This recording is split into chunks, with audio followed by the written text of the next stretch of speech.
जिंदगी भर नहीं भूलेगी वो बरसात की रात। ये मशहूर गीत है फिल्म बरसात की रात का। एक अनजान हसीना से मुलाकात की रात, जिसे महान गायक मोहम्मद रफी साहब ने अपनी आवाज दी। ये इस फिल्म का एक क्लासिक और आइकॉनिक गीत है। इस गीत को लोग आज भी इसके खूबसूरत बोलों, लाजवाब संगीत और सबसे बढ़कर मोहम्मद रफी साहब की रूह को छू लेने वाली आवाज के लिए याद करते हैं। हाय वो रेशमी जुल्फों से बरसता पानी। रफी साहब की आवाज ने न सिर्फ भारत बल्कि पूरी दुनिया को अपना दीवाना बना दिया था। सन 1960 की सुपरहिट फिल्म बरसात की रात के गानों ने धूम मचा दी थी। मैंने शायद पहले भी देखा है। वहीं इस फिल्म के एक गीत से जुड़ा एक किस्सा भी बहुत हैरान कर देने वाला है। यह किस्सा जुड़ा है एक मशहूर कैनेडियन मूल की अमेरिकी गायिका से, जो रफी साहब के इस फिल्म के लिए गाए एक गीत से इतना प्रभावित हुई कि उन्होंने रफी साहब के गाए इस गीत को अपनी पहली एल्बम में अपनी आवाज में गाकर शामिल किया। इस गीत को गाने के लिए उन्होंने हिंदी सीखी और फिर टूटी फूटी हिंदी में इस गीत को रिकॉर्ड किया, जो उस दौर में दुनिया भर में खूब सराहा गया। आज द दिल्ली टॉकीज में रफी साहब से जुड़ा ये अनसुना किस्सा।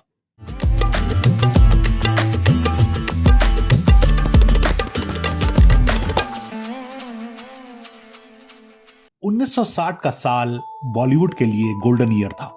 इस साल हिंदी सिनेमा के इतिहास की कुछ यादगार फिल्में रिलीज हुई, जिनमें मुगले आजम, बरसात की रात, चौदहवीं का चांद समेत बहुत सी मशहूर फिल्में शामिल थीं। उस साल मुगले आजम ने सबसे ज्यादा कमाई करने का रिकॉर्ड बनाया, लेकिन कमाई करने के मामले में दूसरे नंबर पर थी फिल्म बरसात की रात। फिल्म मुगले आजम के बाद फिल्म बरसात की रात का साउंड ट्रैक सबसे ज्यादा बिकने वाला साउंड ट्रैक था। इस फिल्म के गाने ना तो कारवां की तलाश है और जिंदगी भर नहीं भूलेगी वो बरसात की रात जैसे चार्ट बस्टर गाने शामिल थे।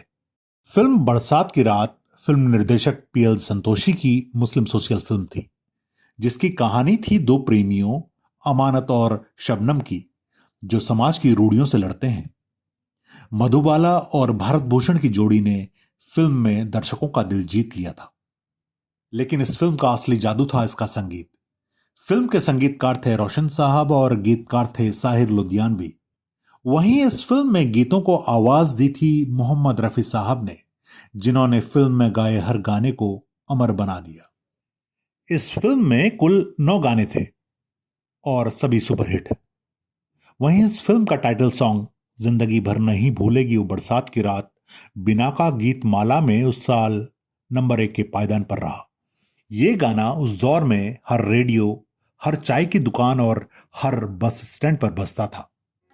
आज भी बारिश की पहली बूंद पड़ती है तो यही गीत जुआ पर आता है। अब आते हैं उस किस्से पर जो आपको हैरान कर देगा। ये किस्सा है कैनेडियन मूल की अमेरिकी फोक गायिका बफी सेंट मेरी से जुड़ा। सिंगर बफी अपने जमाने की सबसे महंगी इंटरनेशनल गायिकाओं में से एक रही हैं।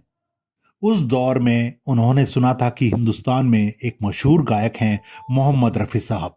एक बार बफी सेंट मेरी ने फिल्म बरसात की रात का रफी साहब का गाया एक गीत सुना। गीत था मायूस तो हूं वादे से तेरे। मायूस तो हूँ वादे से तेरे, कुछ आस नहीं और पास। रफी साहब की आवाज में इस गीत को सुनकर वे इतना प्रभावित हुई कि उन्होंने इस गीत को गाने की ठान ली, और वो भी हिंदी में। बताते हैं कि 6 महीने तक बफी ने हिंदी सीखी सिर्फ इस गाने के लिए। सन 1964 में उनकी पहली एल्बम इट्स माई वे में इस गाने को मायूस तो हूं नाम से रिकॉर्ड किया गया।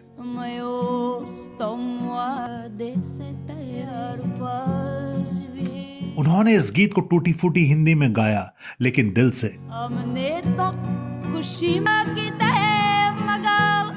सिंगर बफी सेंट मैरी का ये गाना अमेरिका, कनाडा समेत यूरोप में छा गया और रफी साहब का नाम दुनिया भर में गूंजा। ये पहली बार नहीं था कि रफी साहब की आवाज हॉलीवुड तक पहुंची हो।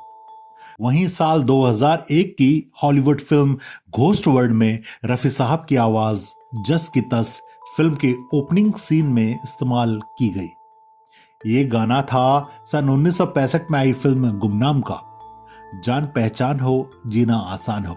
जान पहचान हो जीना आसान हो। ये देखकर पूरी दुनिया हैरान रह गई कि हॉलीवुड ने रफी साहब के गाए गाने के ओरिजिनल ट्रैक को फिल्म में इस्तेमाल किया। साल 2004 में रिलीज हुई हॉलीवुड की film eternal sunshine of spotless mind में भी रफी साहब की आवाज गूंजी। इस फिल्म में 1970 की फिल्म गैम्बलर का मशहूर गीत मेरा मन तेरा प्यासा बैकग्राउंड में तब बजता है जब फिल्म के हीरो जिम कैरी और केट विंसलेट एक कमरे में बैठे हैं और दोनों के दरमियान खामोशी है। कमरा थोड़ा अस्त व्यस्त है और तभी बैकग्राउंड में बजता है रफी साहब का ये मशहूर गीत मेरा मन तेरा प्यासा। You're kind of closed-mouthed, aren't you?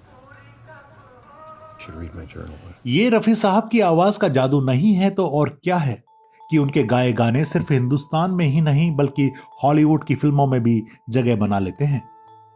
सच कहूं दोस्तों, कुछ लोग दुनिया से चले जाते हैं लेकिन उनकी आवाज, उनकी खुशबू, उनकी पहचान जिंदा रहती है। रफी साहब ऐसे ही इंसान थे।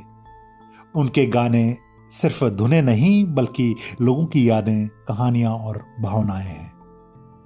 ये था रफी साहब और फिल्म बरसात की रात का वो जादुई किस्सा, एक गाना, एक आवाज जिसने हिंदी सीखने पर मजबूर कर दिया था एक हॉलीवुड गायिका को।